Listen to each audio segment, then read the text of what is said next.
Welcome to our channel. Today we how to register with Charles Schwab Intelligent Portfolios detailed guide step by step clearly. Visit the Charles Schwab website or open the Schwab mobile app. Click on the Investing tab in the main navigation menu.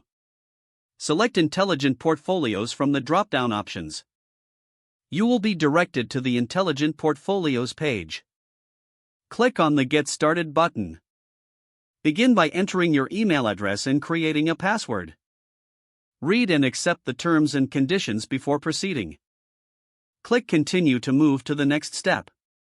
Next, you will be prompted to provide some personal information.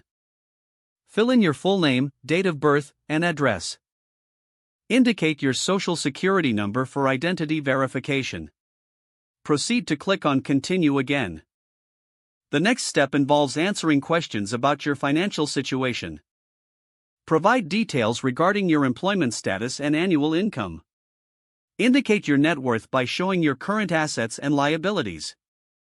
Answer questions about your investment experience and goals. This information helps tailor your portfolio to your needs. After reviewing your answers, click Continue. You will now answer questions regarding your risk tolerance. Assess how comfortable you are with market fluctuations. Select the option that best reflects your investment preferences.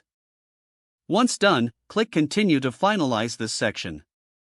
Charles Schwab may present you with a summary of your profile. Review your details before confirming your information. Click on Submit to complete your registration. You will receive confirmation that your account is being set up. Finalize any additional information required for account verification. Watch for an email from Charles Schwab with next steps. Follow any additional instructions provided in that email. Don't forget to like this video and subscribe to our channel for more step-by-step tech guides.